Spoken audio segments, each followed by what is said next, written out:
ഇടുക്കി കുഞ്ചിത്തണ്ടി ടൗണിൽ കഴിഞ്ഞ ദിവസം കനത്ത മഴയെ തുടർന്നുണ്ടായ മഴവെള്ളപ്പാച്ചിലിന് ഇടവരുത്തിയത് സ്വകാര്യ വ്യക്തിയുടെ നിർമ്മാണ പ്രവർത്തനങ്ങൾ മൂലമെന്ന ആക്ഷേപം. പല വഴിയെ ഒഴുകേണ്ട വെള്ളം നിർമ്മാണ പ്രവർത്തനങ്ങളുടെ ഫലമായി ഒരു വഴിയെ ഒഴുകിയതാണ് ശക്തമായ വെള്ളപ്പാച്ചിലിന് കാരണമായതെന്ന് സമീപവാസികൾ പറയുന്നു.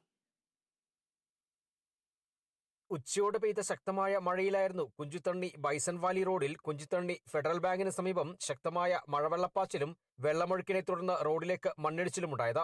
സംഭവത്തെ തുടർന്ന് പ്രദേശത്ത് ഗതാഗതം തടസ്സപ്പെട്ടിരുന്നു. ഇതിനു പിന്നാലെയാണ് വിഷയത്തിൽ പ്രദേശത്ത് നിന്നും ചില ആക്ഷേപങ്ങൾ ഉയർന്നിട്ടുള്ളത്. കുഞ്ചിത്തണ്ണി രാജക്കാട് റോഡരികിൽ സ്വകാര്യ വ്യക്തി നടത്തുന്ന നിർമ്മാണ പ്രവർത്തനം മഴവെള്ളപ്പാച്ചിലിന് ഇടവരുത്തിയതായാണ് ആക്ഷേപം. കെട്ടിടത്തിന്റെ അശാസ്ത്രീയമായ നിർമ്മാണം മൂലം അവിടുന്ന് ആ കെട്ടിടം ഇടിഞ്ഞു വന്ന് ഇവിടെ NSSന്റെ ഒരു ഓഡിറ്റോറിയം, ഇവിടെ യേശുദാസ് എന്ന് പറഞ്ഞൊരു വ്യക്തിയുടെ വീടും നഷ്ടപ്പെട്ടിട്ടുള്ളതാണ്.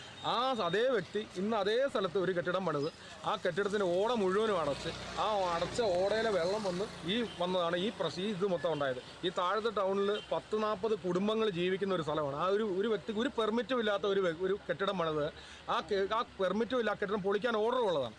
ആ ഓർഡറുള്ള ആ വ്യക്തി ആ കെട്ടിടത്തിന്റെ മുമ്പിൽ കൂടെ പോയ സകലമാന ഓട അടച്ചിട്ടാണ് ഈ നാശനഷ്ടം കുഞ്ചിത്തണ്ണി താഴത്തെ ടൗണിൽ ഉണ്ടായിരിക്കുന്നത്.